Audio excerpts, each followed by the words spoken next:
जय गुरु जी संगत जी। महाशिव गुरु जी सत्संग में आप सबका हार्दिक स्वागत है। सत्संग शुरू करने से पहले जैसा कि हम डेली करते हैं गुरु जी का जाप, तो सभी संगत अपनी आंखें बंद करके कुछ क्षण गुरु जी का जाप करेंगे। ओम नमः शिवाय, शिव जी सदा सहाय। ओम नमः शिवाय, गुरु जी सदा सहाय। ओम नमः शिवाय, शिव जी सदा सहाय। ओम नमः शिवाय, गुरु जी सदा सहाय। ओम नमः शिवाय, शिव जी सदा सहाय। ओम नमः शिवाय, गुरु जी सदा सहाय। ओम नमः शिवाय, शिव जी सदा सहाय। ओम नमः शिवाय, गुरु जी सदा सहाय। ओम नमः शिवाय, शिव जी सदा सहाय। ओम नमः शिवाय, गुरु जी सदा सहाय। आज का सत्संग है लीना आंटी और बॉबी अंकल का। लीना आंटी के भाई को गुरुजी के यहाँ जाते हुए 8 महीने हो गए थे। लीना आंटी को गुरुजी पे विश्वास नहीं था, पर अपने भाई के दबाव डालने पर वह गुरुजी के दर्शन और आशीर्वाद के लिए उनके साथ गई। आंटी जी बताती हैं कि हम वो दिन भूल नहीं सकते जब हमें एम्पायर स्टेट में उनके दर्शन हुए। वह दोनों संगत के साथ बैठे हुए थे। करीब 20 मिनट के बाद गुरुजी ने हॉल में प्रवेश किया। आंटी जी कहती हैं कि उनके मनोहर दर्शन पाते ही उन्हें पहली निगाह में प्रेम हो गया। आंटी जी के भाई ने गुरुजी को उनका परिचय दिया। आंटी जी आगे बताती हैं कि गुरुजी ने उनकी तरफ 2 बार देखा और बोले, बड़ी चंगी कुड़ी है, यानी बहुत अच्छी लड़की है। आंटी जी कहती है कि मैंने आज भी उनके यह शब्द अपने मन में संजोकर रखे हैं। आंटी जी कहती हैं कि हमने गुरुजी के यहाँ हर रविवार को नियमित रूप से जाना आरंभ कर दिया। धीरे धीरे उन्होंने मेरे सारे विचार और करनी नियंत्रित कर लिए। इस तरह पहले मैं उनके प्रेम में पड़ी और धीरे धीरे उनके प्रेम में उठी। आंटी जी बताती है कि मैं यूके में बसना चाहती थी और उनसे आशीर्वाद लेने के लिए गई, पर वह बोले, ठीक है, घूम के आ जाओ।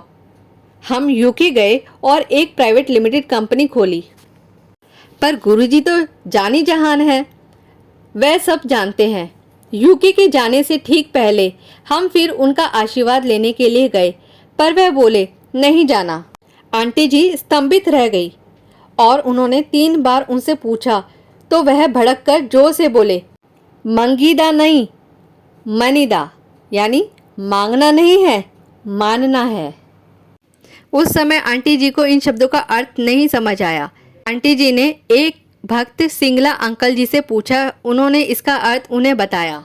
आंटी जी कहती हैं कि हाँ, उस दिन से मैंने कभी गुरुजी से कोई भौतिकवादी वस्तु नहीं मांगी, लेकिन यूके के बसने की मेरी इच्छा अभी भी थी, क्योंकि वह मेरे सारे जीवन का सपना था।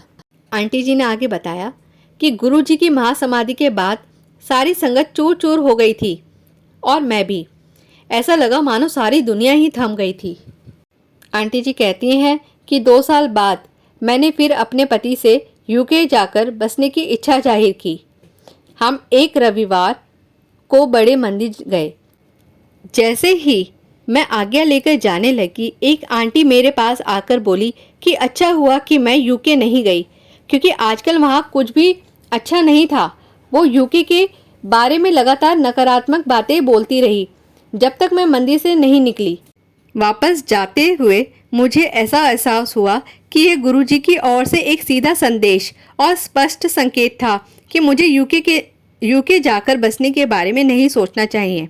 इस घटना ने मुझे यह बात भी बिल्कुल स्पष्ट कर दी कि गुरुजी हमेशा हमारे साथ है और हमारे मन में आने वाली छोटी से छोटी बात भी जानते हैं। आंटी जी आगे बताती हैं कि कैसे गुरुजी की वजह से मेरी बेटी ठीक हो गई। आंटी जी आगे बताती है कि मुझे अपनी बेटी आस्था की चिंता रहती थी। उसके एडिनॉइड्स बढ़े हुए थे जो ऑपरेशन के द्वारा निकाले गए। उसका ऑपरेशन हमारे गुरुजी से मिलने से पहले हुआ था, जो कामयाब नहीं हुआ था, और उसके बाएं कान की सुनने की शक्ति 80% नष्ट हो गई थी। हमने गुरुजी को इस समस्या के बारे में बताया और उन्होंने हमारी बेटी के लिए तांबे का लोटा अभिमंत्रित करके दिया। आंटी जी बताती हैं कि सितंबर 2009 में हम बड़े मंदिर में एक भक्त तूर अंकल से मिले। उन्होंने संगत को अपने बेटे के सत्संग के बारे में बताया तो मेरी आंखों में आंसू आ गए, क्योंकि मेरी बेटी की भी वही समस्या थी। जब वह बड़े मंदिर से निकल रहे थे, मैंने तूर अंकल को अपनी बेटी के बारे में बताया। 10 दिन बाद उन्होंने मुझे चंडीगढ़ से फ़ोन किया और बोले, चिंता मत करो, गुरुजी की कृपा से तुम्हारी बेटी बिल्कुल ठीक हो जाएगी। और आगे आंटी जी बताती हैं कि 1 महीने बाद दिवाली की शाम को हमने घर पर जल्दी पूजा कर ली, क्योंकि हम बड़े मंदिर जाना चाहते थे। आस्था ने मुझे पूजा करने से पहले मोमबत्तियाँ जलाने को कहा, पर मैंने उससे कहा कि मैं मोमबत्तियाँ पूजा करने के बाद जलाऊंगी। जब हम पूजा कर रहे थे, आस्था बहुत बेचैन महसूस कर रही थी। मैंने 2 बार उसे पूजा पर ध्यान देने को कहा, पर वह ऐसा नहीं कर पाई। पूजा के बाद उसने मुझसे पूछा कि हम आरती इतने ऊंचे स्वर में क्यों गा रहे थे। मैं उससे बोली कि हमने आरती ऊंचे स्वर में नहीं गाई थी। उसकी मशीन की आवाज़ इतनी ऊंची थी कि वह बेचैन महसूस कर रही थी। 10 मिनट बाद सब कुछ साफ साफ सुन पा रही थी।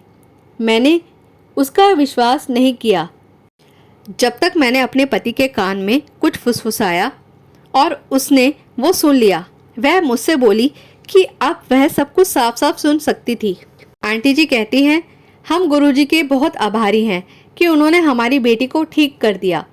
एक ऐसा कमाल जो विशिष्ट चिकित्सक ऑपरेशन के बाद भी नहीं कर पाए थे। मैं गुरुजी का धन्यवाद करती हूँ कि हमारे जीवन काल में उन्होंने हमें अपने दर्शन का अवसर दिया। गुरुजी को हमारा शत शत प्रणाम। मैं गुरुजी को अपना प्रेम भेंट चढ़ाती हूँ। जय गुरुजी, शुक्राना गुरुजी, अनंतम अनंतम शुक्राना गुरुजी। बेहिसाब चाहत रखती हूँ गुरुजी के दर्शन पाने की, पर गुरुजी कहते हैं, मैं तो तेरे दिल में बैठा हूँ, तुझे जरूरत नहीं कहीं और जाने की। आज का सत्संग हम यहीं समाप्त करते हैं। हे गुरुजी, हे परवरदिगार, अगर मेरे से सत्संग सुनाने में कोई भी त्रुटि और गलती हुई हो तो मुझे माफ़ करें, मुझे क्षमा करें और अपनी ब्लेसिंग ऐसे ही बनाए रखें। और आगे नए नए सत्संग सुनने के लिए हमारा चैनल महाशिव गुरुजी सत्संग को सब्सक्राइब करें और बेल आइकन दबाना ना भूलें, जिससे आपको आने वाले नए नए अपडेट मिलते रहे। धन्यवाद। जय गुरुजी, शुक्राना गुरुजी, अनंतम अनंतम शुक्राना गुरुजी।